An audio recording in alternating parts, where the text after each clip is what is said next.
Hello, dear students.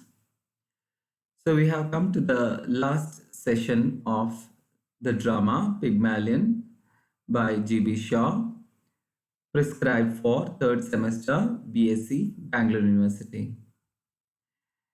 So, here we are going to discuss the major themes which we can see in the drama: language and meaning, sex roles, wealth and property. The learning objectives are to know the core concern of the author, to analyze the attitudes of characters, and also critically examine the play for its social value.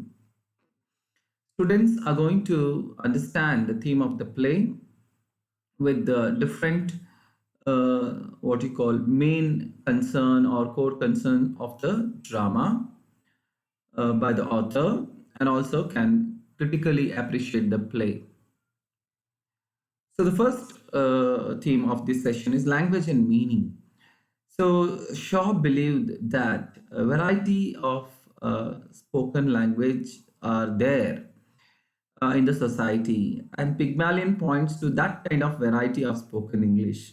Even though Mr. Higgins becomes a phonetician and Pickering as a linguist, but as we can find, there is no one variety of language seems to be superior or inferior, or dialect or idiolect as such. It's the beauty of language to have variety, according to Shaw. This is how we can point out, even though he's curious about different varieties of spoken English, this is what the beauty of the difference in the society based on the language. Shaw believes characters of social identity, such as one's refinement of speech, were completely subjective ones. If one learns good language in one language, it doesn't mean that it has been refinement of speech. It is a subjective one. It is dependent on different people, set of people.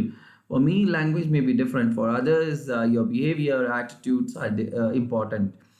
So for Higgins, speech is important. For others, like Freddie, social mannerism or your real nature is important.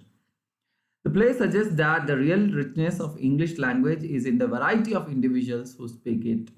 This is a repetition of the first thought, where there are wide variety of languages of individuals. That is what matters for the author, G.B. Shaw. The value of Cockney dialect is determined in Pygmalion completely by the context in which it is assessed. So, Cockney dialect or a regional dialect or specificity of language within the language, colloquial language or a slang we can find, all are based on the context or geographical area or social setup, which they have their own value in spite of as people perceive that sophisticated language may be considered by one set of people, it may not be the same for the others. The second theme here in this session is sex roles. Even though it is not explicitly represented or told in the drama, we can find the sex and gender roles have a great deal to play in this drama. The characters of Lisa and Higgins. In Lisa's difficult case, what are defined as her options as a lady, as a feminine gender available to women? Either she succumb to the predicament or the problems of transformation, or get married with a rich person to be placed in the same society where she got trans. This is something which is objectionable as such, where the English society expects that kind of thing, where Lisa despises and could not adjust with that kind of situation. After experiment, Lisa will have no income. It was already foreseen in the beginning itself by Mrs. Pierce and also Mrs. Higgins.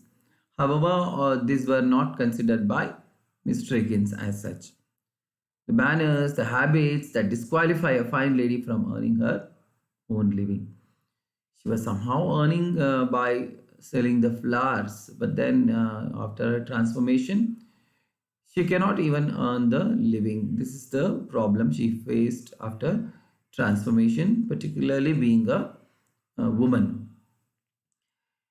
She also says to Higgins straightforwardly that I sold flowers, I did not sell myself, when he suggests her to get married with a rich person. Now you have made a lady of me, I am not fit to sell anything else. She cannot even sell the flowers. The next theme would be wealth and property. One of the major themes is class. Class is based on the property or rich and poor kind of a clash as such in the that period of society when G.B. Shaw wrote.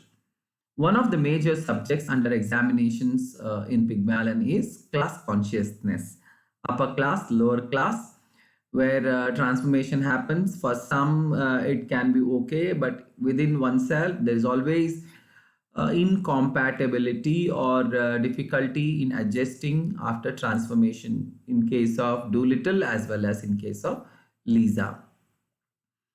It examines both realities of class and its subjective markers. So, how the class is defined based on the mannerism or based by the birth, based by the economic condition, it has to be marked and understood by the people who read it. However, the British society is marked on the wealth or economic condition.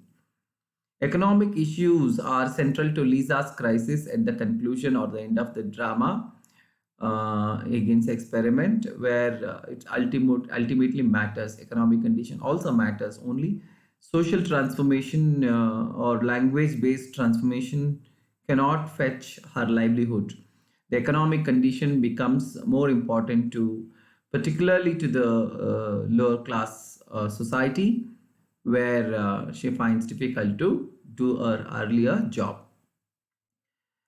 As well as we can find Doolittle's unforeseen rise into middle class as becomes a preacher of morality of upper class. He may have got lots of money and good life, and he has done a charity for others, and also she's going to marry the woman there in the convention or the community. However, he is not happy with that kind of transformation as well. Even though he is economically placed better, such kind of guilt or transformation, he does not like it. Doolittle's unforeseen rise into middle class similarly allows Shaw to examine wealth and property, social transformation, economic transformation. The mindset does not allow Doolittle to get adjusted with the better placed society as a moral preacher. This is how the predicament or the difficult situation characters are put into forcefully, and ultimately the drama ends in that note where economic change may not transform the social change as such.